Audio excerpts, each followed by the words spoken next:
Assalamualaikum dan salam sejahtera. Anda bersama saya Nur Aisyah. Ini adalah berita komunikasi Barisan Nasional.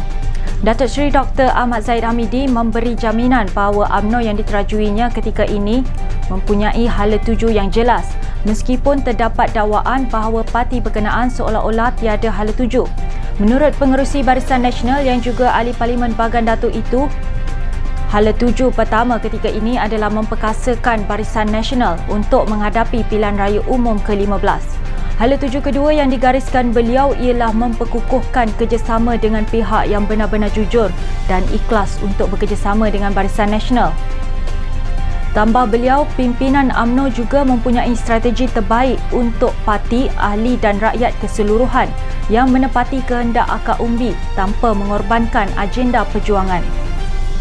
Sebanyak 312,390 dos vaksin Pfizer-BioNTech COVID-19 akan diterima dalam penghantaran pertama ke Malaysia pada 21 Februari depan. Menteri Sains Teknologi dan Inovasi Khairi Jamaluddin berkata, vaksin berkenaan akan diterbangkan dengan penerbangan mas kargo ke lapangan terbang antarabangsa Kuala Lumpur dan ia akan diasingkan sebelum dihantar ke tempat-tempat penyimpanan vaksin di seluruh negara. Perdana Menteri Tan Sri Muhyiddin Yassin ketika melancarkan buku panduan program imunisasi COVID-19 kebangsaan hari ini berkata, beliau akan menerima suntikan vaksin itu pada hari pertama pelaksanaan program berkenaan bersama-sama para petugas barisan hadapan. Fasa pertama bermula Februari hingga April melibatkan petugas barisan hadapan.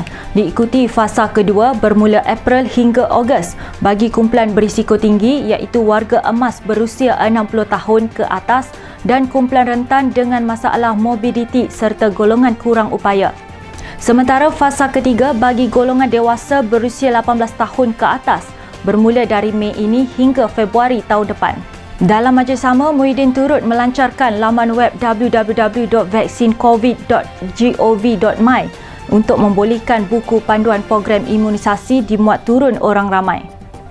Mengambil kira impak COVID-19 terhadap kaum wanita yang merupakan antara golongan rentan terjejas akibat penularan pandemik di negara ini, satu pelan tindakan khusus untuk wanita dan keluarga semasa pandemik perlu dibangunkan segera. Cadangan itu disuarakan bekas Menteri Wanita, Keluarga dan Masyarakat Tan Sri Shahrizad Jalil yang menyatakan pelan komprehensif khas berkenaan penting untuk survival kaum hawa iaitu tulang belakang keluarga yang sering tersepit dalam mengimbangi keperluan kerjaya dan keluarga. Kementerian Pengajian Tinggi KPT akan menjalinkan kerjasama dengan Suruhanjaya Komunikasi dan Multimedia Malaysia MCMC bagi memberi kesedaran dan kefahaman kepada pelajar institusi pengajian tinggi berhubung isu sosial dan keselamatan cyber. Menterinya Datuk Dr. Noraini Ahmad berkata, langkah itu perlu supaya tindakan berkaitan dapat diambil bagi menangani isu pelajar IPT yang didakwa menggunakan aplikasi tidak bermoral untuk mencari sugar daddy.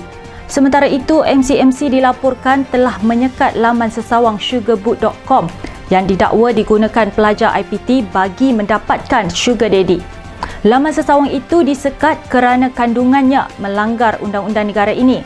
Selain akses kepada laman tersebut turut dihalang di bawah Seksyen 263 dalam kurungan 2 Akta Komunikasi dan Multimedia 1998. Baru-baru ini media melaporkan bahawa Malaysia diletakkan pada kedudukan ketiga tertinggi di Asia di belakang Indonesia dan India bagi negara yang mempunyai bilangan sugar daddy paling ramai melalui aplikasi Sugarbook yang menyediakan platform untuk mencari perempuan simpanan atau lebih dikenali sebagai sugar baby.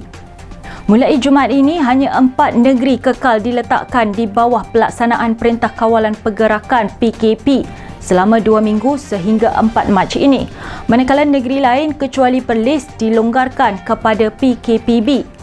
Menteri Kanan Keselamatan Datuk Seri Ismail Sabri Yaakob berkata, 4 negeri masih kekal PKP iaitu Selangor, Wilayah Persekutuan Kuala Lumpur, Johor dan Pulau Pinang.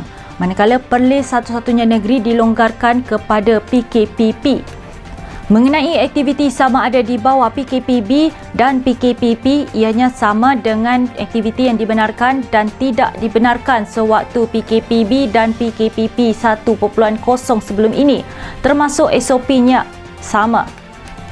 Ismail Sabri berkata MKN telah pun keluarkan SOP dan aktiviti yang berkaitan dalam laman sesawang agensi tersebut, tetapi beliau akan mengumumkan secara langsung pada sidang media Khamis ini. Sebelum zaman teknologi, khasnya gadget kian meningkat dalam kepenggunaan masyarakat, tidak kira umur, bangsa mahupun jantina. Rancangan di televisyen khususnya di saluran NTV7 menjadi peneman sepanjang masa. Namun setelah bersiaran sejak 7 April 1998, NTV7 akhirnya memberi laluan kepada saluran khusus TV Pendidikan yang dikenali sebagai Didik TV oleh Kementerian Pendidikan Malaysia KPM yang akan memulakan siaran pertamanya pada 17 Februari esok. Baiklah, sekian dahulu dari saya. Terus ikuti kami di laman Facebook rasmi Komunikasi Barisan Nasional. Semua kita bertemu lagi. Terima kasih. Goodbye, my lover. Goodbye, my friend. You have been the one for me. Goodbye, my lover. Jubing, it has a tower, a high tower, like a popiah standing up. You have been the one for me. Goodbye, my lover. Goodbye, my friend. You have been the one. Duduk masa cikgu tengah mengajar ya. Berdiri dekat luar sana tu. Goodbye, my lover. Goodbye, my friend. Coffee or roti bakar, anyone? Yum! Guess it's time for Kopitiam. The official launch of Ooh.